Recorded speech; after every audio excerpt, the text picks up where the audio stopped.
And hello, and thanks so much for joining us today. I'm Carol Jenkins. The program is Black America, and today we are talking about money. And with us is Stacey Tisdale, financial writer, author of The True Cost of Happiness, the real story behind managing your money.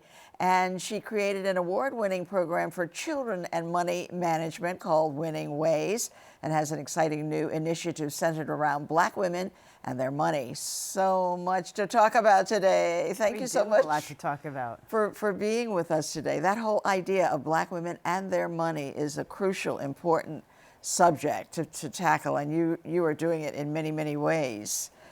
It's more, it was interesting to hear you say, we're talking about money, because when we talk about money, we're talking about a lot more than money. And we're talking about how we feel about ourselves, exactly and how we we experience our world and our sense of worth, all of which I know from reading your books and your material. So thank you very much. But tell us first about yourself. An interesting story, because we say place yourself in Black America, and that's not exactly what happened to you. Yes, you're going way back. Okay, back at the beginning. So I was born in Bridgeport, Connecticut. My mother was an educator. She started as a teacher, as a principal. There's a school named after her in Bridgeport, Stacey Tisdale Elementary School. And my father now runs the biggest anti-poverty agency in the state of Connecticut, Action for Bridgeport Community Development. He only had a brief 4-year stint away from that. Since I've known him, he was an economic advisor for President Carter. So I've always grown up in very political situations. My parents were civil rights activists. So, and a big world, too, if advising President Carter. Yes. That's not just your tiny little village. That's a big world. Right. My father was the first Black to get the Democratic nomination for Congress in the 4th District of Connecticut. Right. So it was always a very I was always really immersed in several different communities. And if you're familiar with the socioeconomics of Fairfield County, Connecticut, it's very interesting because you have Greenwich, Connecticut, Westport, Connecticut, some of the wealthiest areas in the nation, juxtaposed to Bridgeport, Connecticut, which is the most impoverished city. And my family was pretty upper middle class, living in a lake community in Bridgeport, but they wanted me to go to school at a private school in Westport, Connecticut, as all parents, thinking they're doing the best for their children. Right, right. The experience is different than a lot of people realize, and as we've discussed before, there's a big difference between racism, which I experienced, quite a bit at that school, but also isolationism is very different, and which doesn't have a cruel aspect to it, even though it turns out being cruel, but it's just that you're alone. It's different, and I'm so happy to see that there's been a lot of research and expertise in this area now. The human brain, as you know, a lot of my money research, which I'm sure we'll talk about later, is really on behavioral finance, how the brain actually processes things, actually values itself by comparing itself to things around this. And these are critical in our early childhood development stages. So when there's nothing like you around you, you come up with, different coping strategies to fit in. There was also, there's bullying associated with isolationism. And, a lot of us know what it's like to be the only Black. And there's one of the experts in this field, when she speaks to white people about this, she said, imagine walking into a Black church, that feeling you get, and feeling like that all the time, and having that become your normal state of being. So it seems to me that this is the rethinking that needs to be done when your child has a fantastic educational opportunity, but they will be the first, still at this stage, could be the first and the only Black child in a non-Black and totally non-Black environment. And what you're suggesting is that the critical research that's being done indicates that this is not healthy, it's not a good thing. It's what the research that I've seen has shown, that there are patterns. there was a great documentary that some parents did about their child's experience at Dalton. Right, I saw that. Yes. I saw that. And the isolationism part of it, one of the challenges is, fitting into these communities. And for a lot of people, they're coming from lower income communities. They're being brought into this community, so they don't have anything in common economically as well. The kids aren't going on vacation. They're not going to each other's houses. They're not doing these types of things. But one of the most challenging aspects of racial isolation is that when you go back to your own community, you're not Black enough. Right. You have kids. I saw those kids in the Dalton documentary. Yeah. Not all of them made it through Dalton. Yeah. They were like, get me out. So yeah, that's one of the hardest aspects of it. When you come back into your own Sure. community, you're not Black enough. So what do human beings do? You try to fit in. Right. And what's interesting to me is I see this in spending patterns. There's research, people who grow up in isolated communities, they tend to be overspenders. There's all sorts of emotional and psychological impacts that, there's tools out there to navigate. Mm-hmm. And parents and schools should really, educate teachers on how to deal with kids in these situations. Yeah. How to deal with not going to Switzerland on vacation to ski, I mean, when you come home and that's what your friends are talking Right. about. Exactly. You have nothing, having nothing in common with But them. at 11, so you had this experience, but at 11 you became an ice skating star. I mean, this is such a great story, which also had its challenges. So at 11 you left home. I did leave home at 11. I was a figure skater, and I had some talent. And Carlo Fassi, who was actually, this is really dating me, Dorothy Hamill's coach, wanted to work with me. And my parents and I wanted to take advantage of the opportunity. Sure. So he was in Denver, Colorado, and I moved there. And then as you evolve in skating and you work with different coaches and different things, I ended up living in Janesville. I ended up living in Lake Placid, Janesville, Wisconsin, Right. Lake Placid, New York, and in Denver, Colorado. The skating centers. And I ended up living in the skating centers, which for me, I don't know if you're consciously doing it at 11, but I think embracing leaving was also leaving that situation that I was in. Because Sure. one of the traits of racial isolation is the child rarely discusses what's going on with their parents because they feel the sense of responsibility and the sense of, that how badly their parents. Sure. How could you turn down this opportunity? Yes. Right. So I think that was great for me, Right. but not realizing I was going from out of the frying pan into quite the fires. The fires. Living in places like that were, I was the only African American in the town. And, you just go through experiences like I was always popular. People were very kind, but you're never going to be doing things like going to proms. You're never going to be doing, those types of things. And it's difficult because when I think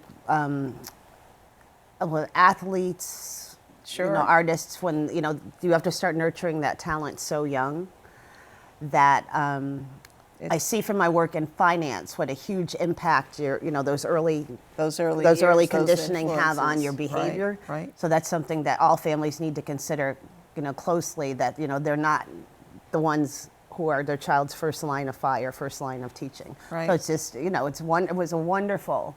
We're talking about the challenges of it. How beautiful of an experience was it? Sure. Than my But now this led you to this great financial career where you worked for the biggest and the best financial papers and television stations and all of that. Have this career, and now you're focusing on Black women. We've got this conference coming up that I'm happy to be participating in. Yes. Tell us about that. It's of course Gloria Steinem and who else? Let's talk about that. Okay. Let's talk about that. On June 26th at the Paley Center here in New York City, Carol will be joining feminist icon Gloria Steinem, Breakfast Club host Angela Yee, Grace Vanda Cruz, who's an amazing woman who founded Grace Capital, She's a great story. And Rianka Dorsonville, who started Young Gen, which is just a financial empowerment movement largely focused on millennials.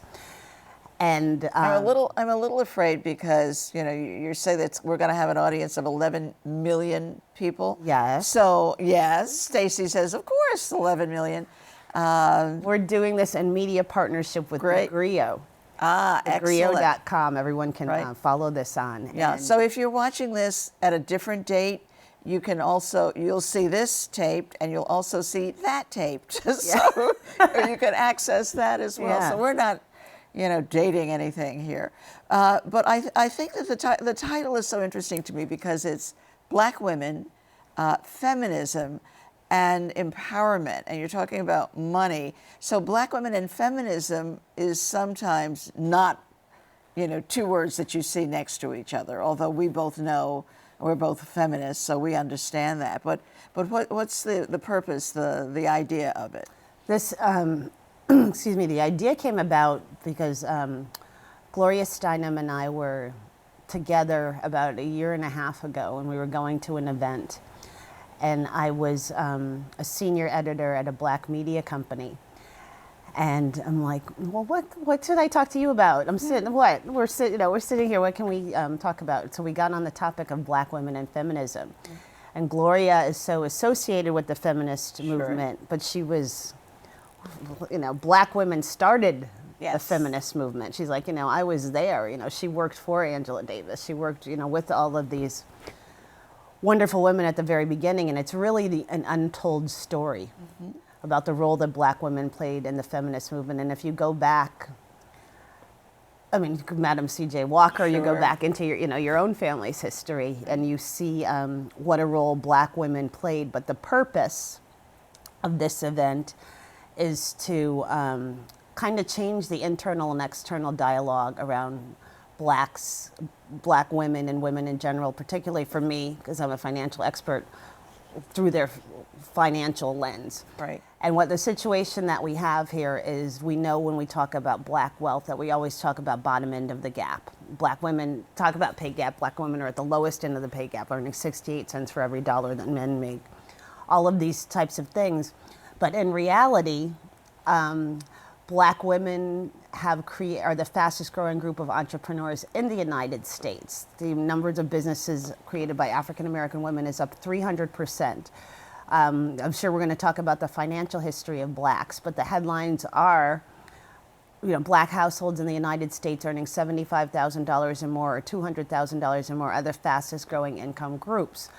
So Blacks and Black women are a tremendous story of resilience, but in order to really step into our wealth, and we have tremendous wealth, $1 trillion, over $1 trillion in buying power. In order to step into that, our internal and external dialogue has to change. And I know consciousness raising is actually a tool in behavior change. So I want to hear Black women and women all over, hear Black women spoken about in this way. I'm not going to be defined by a pay gap or whatever. Look what we did anyway. Look what we did. Yeah, we created all of these businesses. We created all of these businesses. Making progress.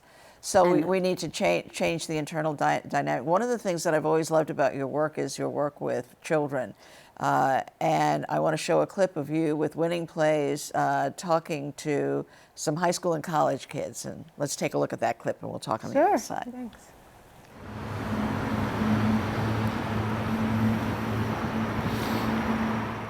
You are already perfect.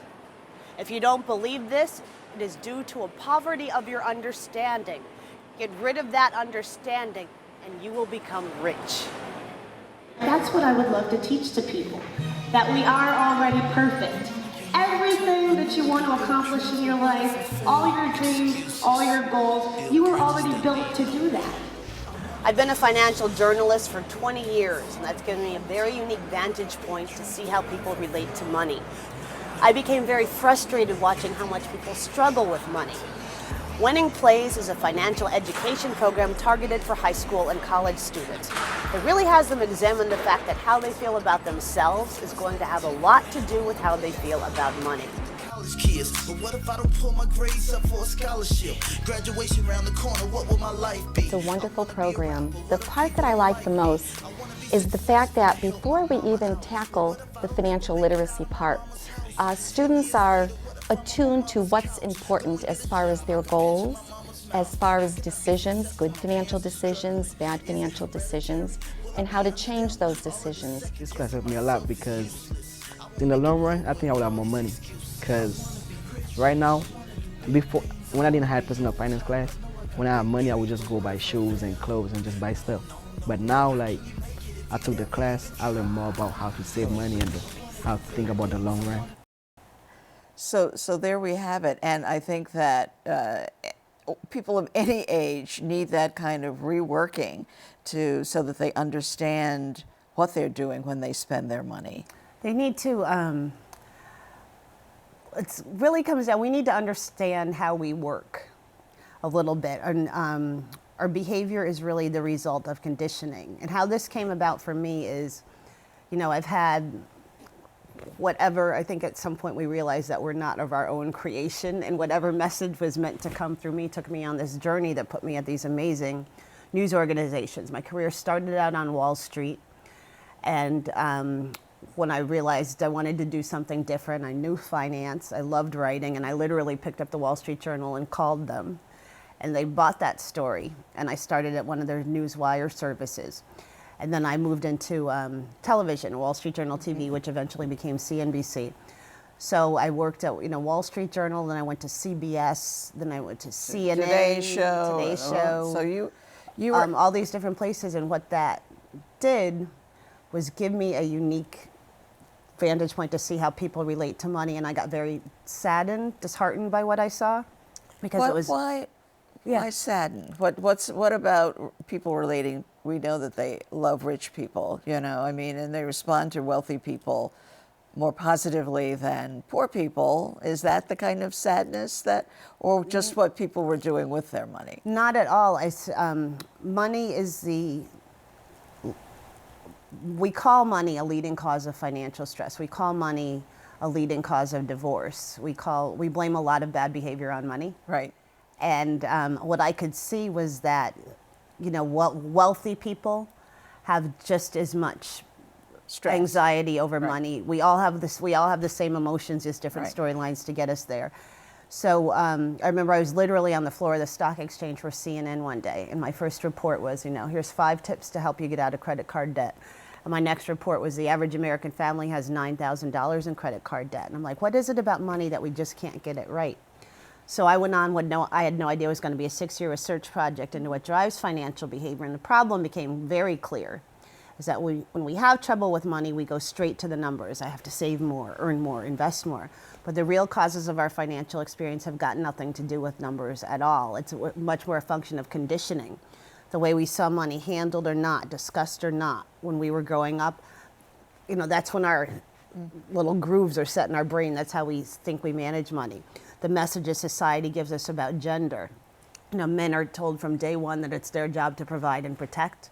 Women literally value themselves on how they nurture. We see this play out in the pay gap, but what I would push people to examine about that also, and we're working hard on the social change there, the governmental change on that, but I'll share a story. A friend of mine was the head of wealth management at a big investment company, and she had 2 students from Harvard come in, a man and a woman, and she said they were identical on paper. I think they'd done the same activities. And she was interviewing them both separately, and when it came to time to ask for what they were thinking salary, the woman said, whatever you're thinking, we'll be fine. And the man was very clear. Right. And this has to do with our conditioning. And this isn't about judging our decisions. It's about knowing our tendencies so that we can compensate for them. Like I always tell women, we're going to have that tendency, so know the fair market salary before you sit down for a job interview. Know the fair, women are going to get higher prices for loans. One of the exercises in the Winning Plays curriculum is to ask a student how a man or a woman treated differently, for them to examine a case study when they walk into a car dealership. Mm-hmm. And we all know they're very clear on the reasons for even women. though women buy most of the cars. Yes. So it's up to us to be empowered, knowledgeable consumers. Right. I mean, people used to say, well, they pick out the color, and I said, no, they buy the cars. Oh, So, yeah. But yet they're still, to some degree, although we see more advertising aimed at women now in purchasing. Because more women are the primary breadwinners in homes. Right. Amy. So, so understanding how you personally were related to money, I mean, placed in that relationship to money, but also the history of it. I love the research that you've done about that. When I was reading about the Freedom Bank, we have a notion that we really haven't participated in the money scene at all. But the Freedom Bank, created by Abraham Lincoln, I mean, it's a piece of history that, that skipped me, I think, because I didn't know. Tell the story. What I didn't know was that the contributors lost all of their money after putting it in. So that's one of several examples. Again, what I'm trying to do with my work is to change the conversations and to change our internal and external dialogue, and that so that we can really step into our power. And as a financial journalist, the financial history of blacks is, without question, one of the greatest stories of resilience in modern history. And I was recently speaking to some young girls, and I said to them, what do you think about when you think about blacks and money? And they raised their hand. They're like, not good with money, don't, take on a lot of debt, all these negative things. And, what was sad for me to see is they were talking about themselves. Right. And the truth is, and this was amazing, information is so powerful. After this conversation, they, had a different, skip in their step. When Abraham Lincoln freed the slaves, and I'm talking, just showing you our financial history, he gave them some commerce. Smart man, and he said, I can't, give people money who've been enslaved and they've never managed it or don't know what to do with it. So he created the Freedmen's Bank. And it was where blacks could, deposit their money, learn about money. Within 10 years after slavery, these are in those dollars, these are in those days, the Freedmen's Bank depositors amassed $57 million. In those days, they built banks, they built community centers, they built Lincoln was the first one who really saw, the potential, one of the first people of the black economy. And so there's $57 million. It would have been over $6 trillion in the black economy. $6 trillion in today's money. In today's money. That would have been in the black community growing. Right. And due to corruption, and what ultimately the money was used to build the Treasury Annex building, which is why when he was Treasury Secretary, Lou renamed it the Freedmen's Bank. But they actually asked Frederick Douglass to come in and try to save the Freedmen's Bank, and he had $12,000 in it. These were wealthy people in those days. Sure. He had $12,000 in it, and he said the bank can't be saved, so he asked Congress to do what the FDIC does now and guarantee the deposits up to 65%. Congress said yes, and they didn't do it. They used that money to build the Treasury Annex. You have that. You have around the Great Migration, and I did some research with the Equal Justice Institute. That Great Migration North, where you had 5 million blacks walk away from land that's worth trillions of dollars today, was largely due to lynching. The fear of lynching played a much bigger role. You had redlining, when it was against the law to lend money for blacks to buy real estate during the greatest land grab in history. And real estate is one of the ways you pass on generational wealth. So we weren't participating in these things. Predatory lending. The assassination of Dr. Martin Luther King just as he was about to take on economic rights. We've had some blows that have left economic, emotional, and psychological damage to the point where blacks don't trust the financial services industry. When you think of that history, and then you look at the reality, the black households in the United States earning $75,000 or more, or $200,000 or more, are the fastest growing income group. It's incredible.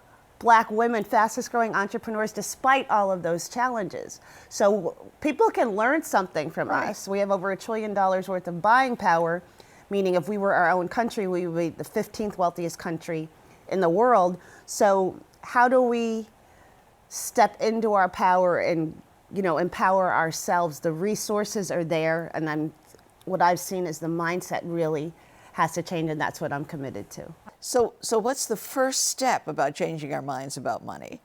Realizing that there's a lot more to us than our minds. And people really have to understand that, you know, we were born with everything that we need in order to achieve our goals. And that conditioning, messages from the outside have a way of sneaking their way in and us letting them define us. Like, you know, blacks are not good with money. Women are not good with money. Money's always going to be a struggle. Well, you know, remember the witness and kind of, you know, learning how to step out of your own tendencies and seeing what they are.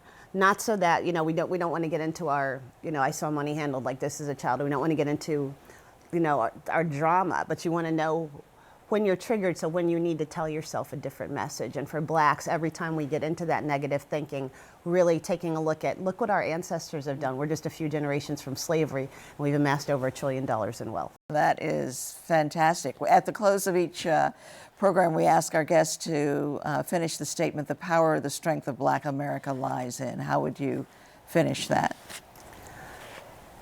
It's a shining example of resilience.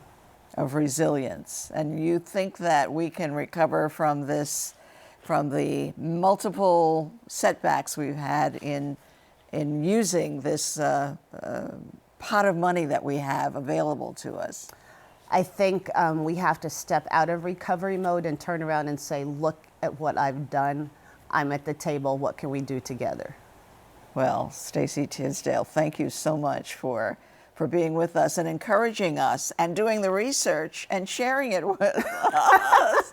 This is phenomenal. I will see you on June 26th. Yes, you will. At the Paley Center. Paley, yeah, Black women, money, feminism. And empowerment. And empowerment. Great. Thank you so much. Always a pleasure. And thank you so much to you all out there for joining us today. I'm Carol Jenkins. The program is Black America, and we will see you the next time.